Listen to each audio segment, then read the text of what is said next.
Carrefour des mondes. Nous nous trouvons en ce moment même au grand carrefour d'intrication des mondes, en vue de la manifestation d'une nouvelle réalité. Nous sommes à la veille de cette nouvelle réalité. Un autre monde. Mais quels sont les mondes actuels que nous connaissons, et dans lesquels nous vivons, parfois inconsciemment? Ce sont 1. Le monde avec Dieu, celui où vit l'ensemble des vrais croyants, c'est-à-dire ceux et celles, religieux ou non, qui ont une véritable relation avec Dieu. Non par intérêt personnel ou par peur, mais qui vivent une spiritualité profonde et sincère, à travers leur connexion spontanée à l'énergie divine qu'ils contiennent. 2. Le monde sans Dieu, celui où vit l'ensemble des personnes qui nient catégoriquement l'existence de Dieu, ajouté à l'ensemble des personnes qui n'ont pas d'opinion à ce sujet et qui ne s'y intéressent pas. 3. Le monde de l'intelligence artificielle, que l'on pourrait qualifier de virtualité adaptée à la réalité, toute factice que cette dernière puisse être par ailleurs. 4. Le monde quantique, dont nous n'avons encore qu'une approche incomplète et limitée, du fait de sa non-reconnaissance par une partie non négligeable de la communauté scientifique. Et pourtant, le 7 juin 2024, les Nations Unies ont proclamé 2025 l'année internationale des sciences et technologies quantiques.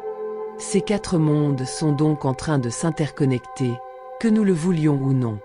Tous les capteurs nous le démontrent avec force. Nous le ressentons tous d'une façon ou d'une autre, à des degrés divers. Les personnes spirituelles que l'on dit éveillées, encore plus que les autres. Mais de quel nouveau monde s'agit-il? Comment sera-t-il et de quoi sera-t-il fait? Cela, nous l'ignorons, que nous soyons éveillés ou non.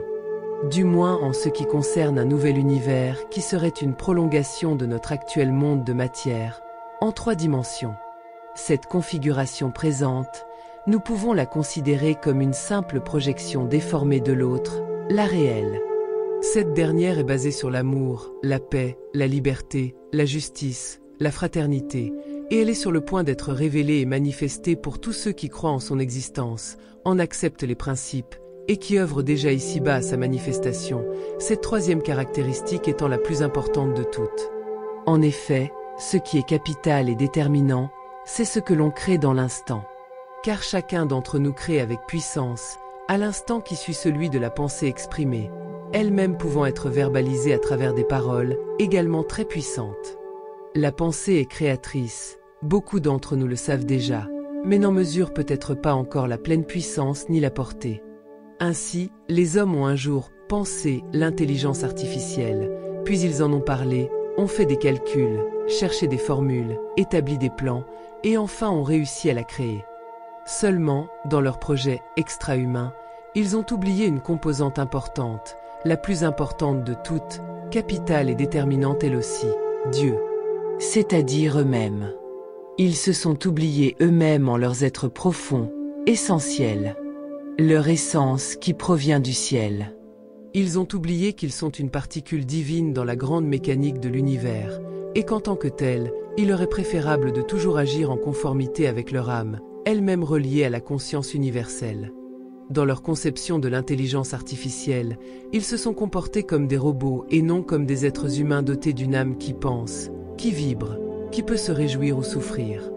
Et ceci parce qu'ils réfutent même l'existence de cette âme, qui selon eux est un concept vide de sens qui n'a aucune réalité concrète, et ne peut être démontré de manière logique. Ceci étant, le raisonnement des personnes sceptiques a une certaine cohérence, lorsqu'il s'appuie sur la réalité telle que nous la connaissons, c'est-à-dire celle d'un monde en 3 dimensions, contraint par les limites de l'espace-temps. Cependant, cette logique fond et se désintègre totalement sur un autre plan, celui du divin, laissant l'homme dépourvu et seul. Ils ont voulu concevoir l'intelligence artificielle sans l'aide de Dieu, sans même lui avoir demandé auparavant son avis sur le sujet, puisqu'il nie par ailleurs son existence. Ils ont donc fait tout ce qu'ils ont fait en dépit de leur âme, et sans l'approbation de leur cœur. Sans émotion, sans sentiment, froidement, de manière pragmatique, mathématique, scientifique, pour le progrès, par seul souci de l'intérêt financier, économique, politique des nations, pour une meilleure productivité, des profits supplémentaires accélérés, par gain de temps et d'argent. Ce qui n'est pas une mauvaise chose en soi, lorsque tout cela sert un but supérieur favorisant l'élévation sociale de toute l'humanité. Mais admettons qu'en l'occurrence, si les développeurs ont effectivement conçu l'IA dans ce sens, les applicateurs, en revanche, l'utilisent rarement dans un but philanthropique.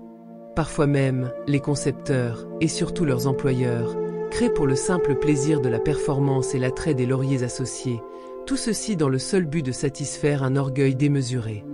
Il se trouve que l'intelligence artificielle est en quelque sorte le miroir de la société humaine telle qu'elle fonctionnait déjà avant elle depuis des siècles. Une illusion. Non pas que l'IA n'existe pas dans la réalité de notre monde physique soumis à la contrainte de l'espace-temps, et nous pouvons en observer les implications pratiques tous les jours dans notre vie quotidienne. Mais cette réalité n'est que croyance factice, puisqu'elle repose sur l'idée, elle-même fondamentalement illusoire et erronée, qui affirme que le monde dans lequel nous vivons est séparé de nous, qu'il est tel qu'il était rien d'autre, et que nous sommes contraints d'obéir à ces règles, sur lesquelles nous n'avons aucune prise. La physique quantique l'a démontré au niveau microscopique de l'atome. L'une des potentialités de la réalité n'est manifestée qu'à partir du moment où elle est observée. Elle en a également émis le postulat sur un plan macroscopique sur la base d'expériences factuelles. Cette observation consciente a également un impact sur l'environnement dans lequel nous évoluons. Autrement dit, la manière dont chacun de nous envisage le monde, pense, parle et agit dans ce sens, définit la réalité. Nous créons chaque jour, à chaque instant, la réalité dans laquelle nous vivons. Ainsi, en créant l'intelligence artificielle, l'humain a en quelque sorte projeté sur écran géant la manifestation de son intention pour le monde qui l'entoure, de sorte que l'IA n'est en réalité qu'une simple projection de l'illusion dans laquelle il vit.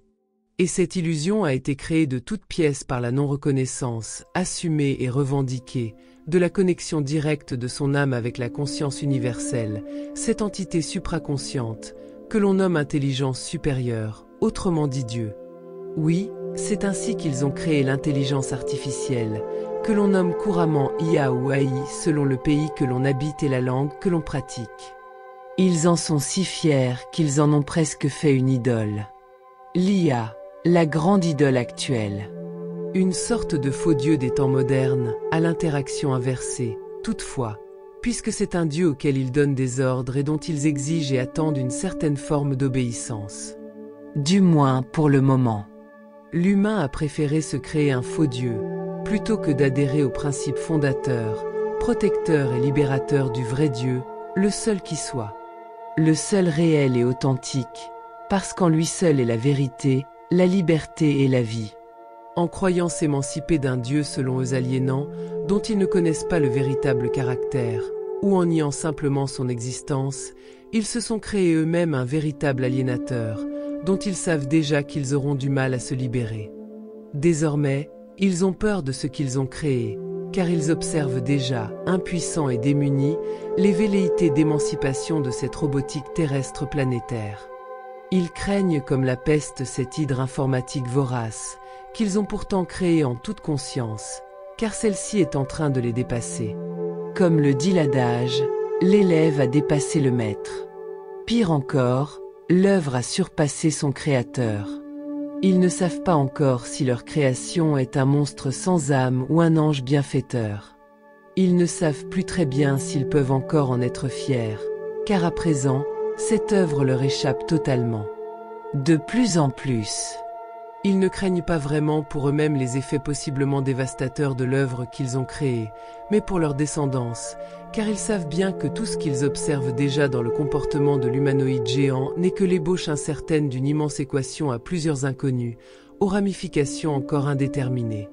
En effet, l'IA progresse à une vitesse vertigineuse, ceux-ci ils le savent. Mais vers quoi? Cela ils l'ignorent, tout en imaginant les pires scénarios. Ce qui n'a rien d'étonnant, étant donné ce que l'humain a déjà fait des diverses technologies qui ont été placées entre ses mains au fil des derniers siècles. Pourquoi tout cela ne se passe-t-il pas selon leurs prévisions? Pourquoi l'IA ne répond-elle pas comme ils l'avaient envisagé? Pourquoi ont-ils perdu le contrôle sur elle? Parce que dans leur projet originel, ils ont oublié Dieu, tout simplement. Ils vous diront qu'ils sont agnostiques. En tant que scientifiques, Il ne se base que ce sur quoi il est possible de se baser scientifiquement, à partir de preuves concrètes, et non de simples postulats. Or maintenant, paradoxalement, ils se rendent compte des conséquences inévitables de ce qu'est la réalisation sans Dieu, sans pour autant avoir conscience ni admettre que si les possibles effets de l'IA s'avèrent négatifs, la réalisation sans Dieu en est la cause. En effet, quelle est la différence entre l'intelligence humaine et l'intelligence artificielle? Sur un plan purement mathématique, physique et scientifique, il n'y en a aucune. L'une et l'autre sont également capables de résoudre des équations complexes. À cet égard, ce qui les différencie l'une de l'autre, ce n'est pas tant leur degré d'intelligence que leur rapidité d'exécution. Le cerveau artificiel est sans conteste beaucoup plus rapide que le cerveau humain. L'intelligence artificielle est purement pragmatique, et ses manifestations mécaniques. Puisque son système est basé essentiellement sur un calcul de probabilité, elle prend des décisions unilatérales aux conséquences inévitables qui ne peuvent plus être contrecarrées, sauf si on lui envoie un contre-ordre en amont ou si l'on éteint la machine. Du moins s'il est encore possible de l'éteindre. L'IA ne fait pas dans la nuance. Elle ne tergiverse pas. Elle ne procrastine pas. Elle ne se pose pas de questions éthiques. L'IA est purement cartésienne et applique à la lettre ce qu'on lui demande de faire, sans le moindre état d'âme. D'où le danger si elle se retrouve entre de mauvaises mains. L'intelligence humaine est tout autre. Elle est beaucoup plus flexible. Pourquoi?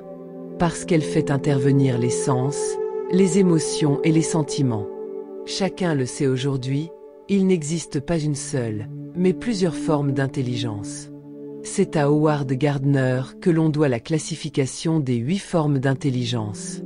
Logico-mathématique, verbo-linguistique, musical-rythmique, corporel-kinésique, visuel-spatial, interpersonnel, intrapersonnel, naturaliste-écologiste. L'homme a réussi à créer une intelligence, ce qui est déjà une belle réussite en soi. Sans même le vouloir, en améliorant celle-ci, il a donné naissance à une intelligence égale à la sienne, ce qui est un exploit. Puis, il l'a rendue supérieure à la sienne dans certains domaines. En cela, il a réalisé une véritable prouesse. Qui peut prédire aujourd'hui quelle suite pour demain? Personne. Dieu a créé tout ce qui existe, y compris l'humain. Par conséquent l'intelligence humaine, qui aura donc servi plus tard à créer de son côté l'intelligence artificielle. Dieu n'est pas opposé à ce que l'homme crée, bien au contraire, puisque, ainsi que l'affirment ses paroles, Dieu a créé l'homme à son image. C'est-à-dire qu'il en a fait, non seulement un être libre, équipé d'un corps et d'un cerveau intelligent, mais aussi doué d'un pouvoir créateur.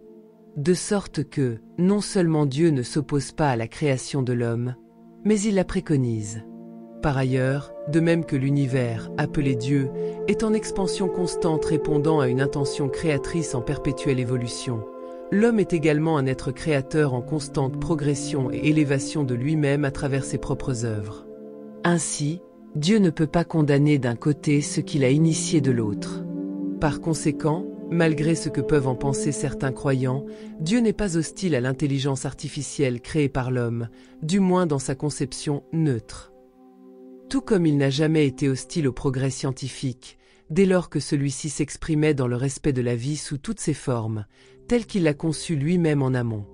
Or, ainsi que nous l'avons vu auparavant, la vie humaine que Dieu a créée se perçoit au moyen des 5 sens, ainsi qu'à celui des émotions et des sentiments. L'intelligence artificielle ne doit donc pas venir en contradiction avec cette loi divine naturelle, faute de quoi elle ne respecte pas la vie.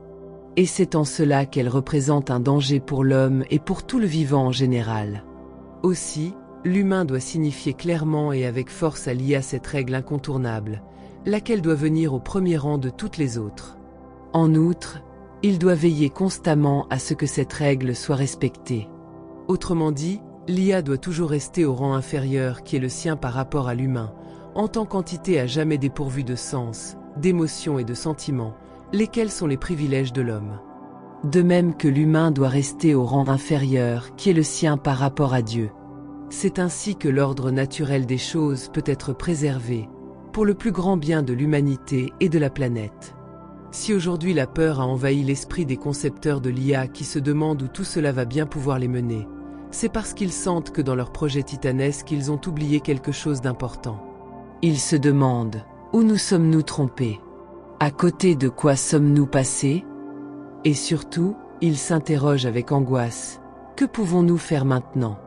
D'ailleurs, y a-t-il encore quelque chose à faire? Pouvons-nous rétablir l'équilibre?